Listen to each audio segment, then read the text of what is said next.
Hey, good morning guys. Here we are, Never Too Old Adventures. We're down here. We're going to take a whooping crane tour this morning. Hope you enjoy it. Never too old and it's never too late to get out there. So remember, get out there and get that adventuring done. See you out there.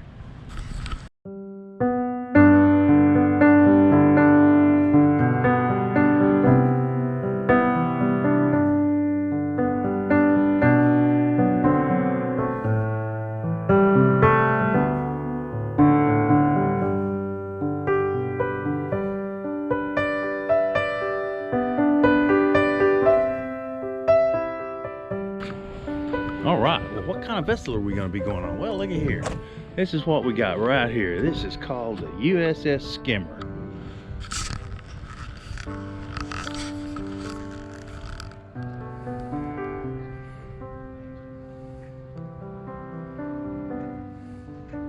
World famous nature tours. You can contact these folks at 877-TX-BIRDS. That's 877 Texas Birds. Beautiful shot of our harbor. A little cloudy this morning, but I think it's going to be a beautiful day. Let's go down and see some whooping cranes.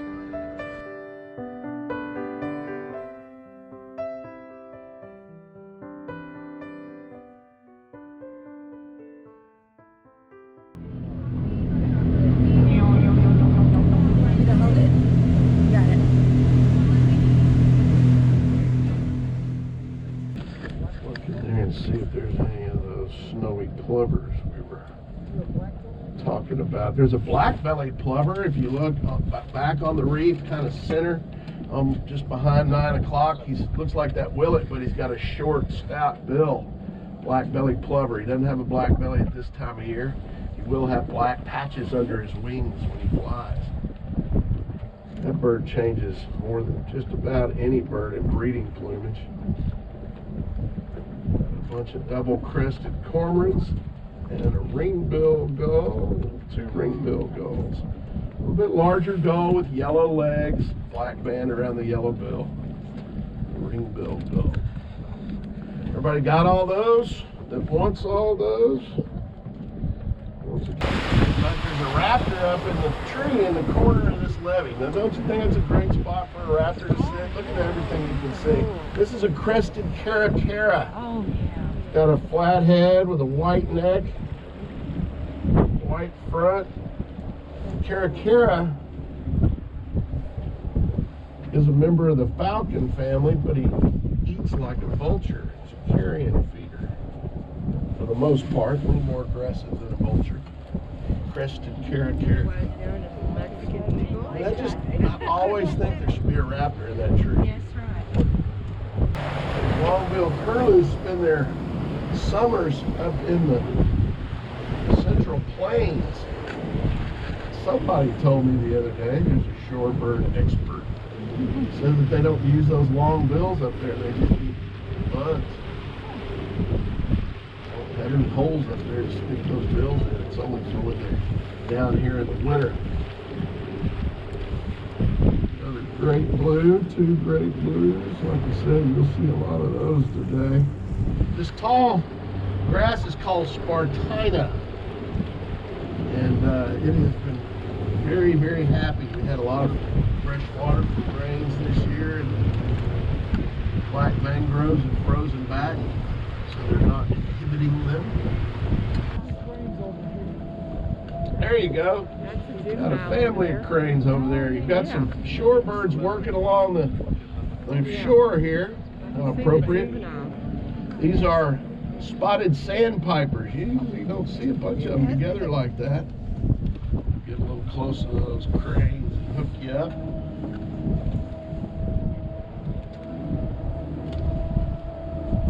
Spotted sandpiper is one of the easiest shorebirds to recognize.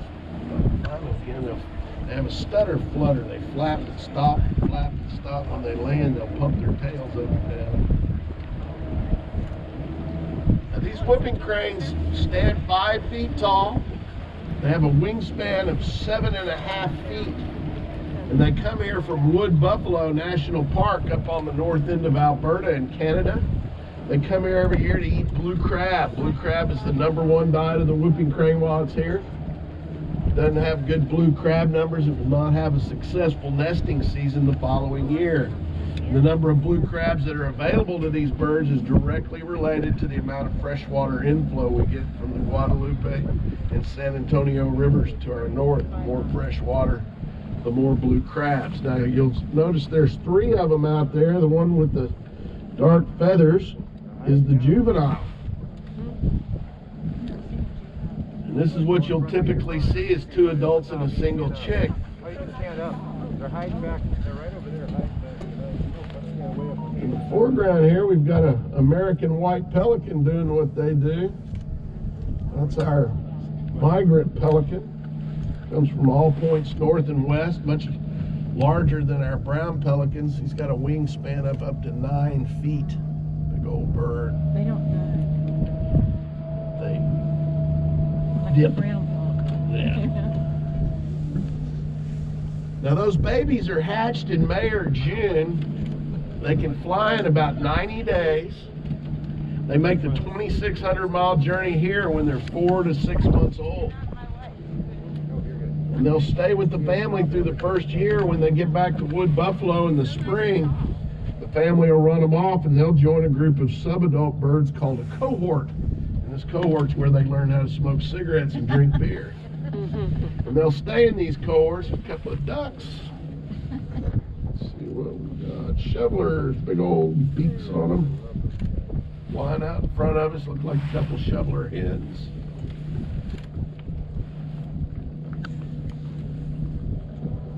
Big hair.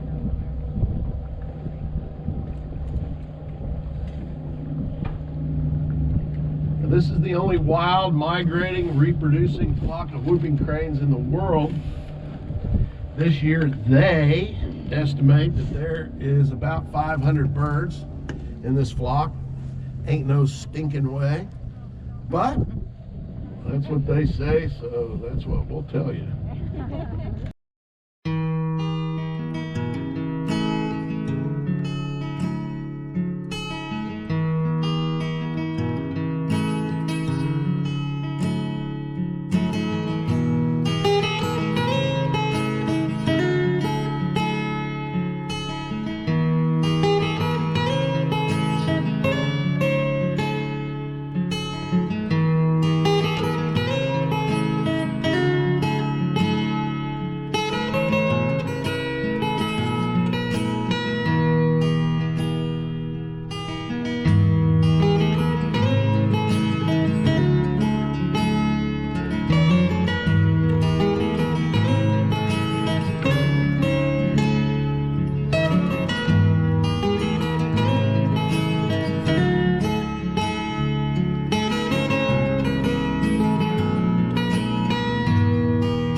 Guys, I hope you did enjoy that tour. We had a good time out there on the Uss Skimmer, and we saw some whooping cranes. We saw all kinds of birds.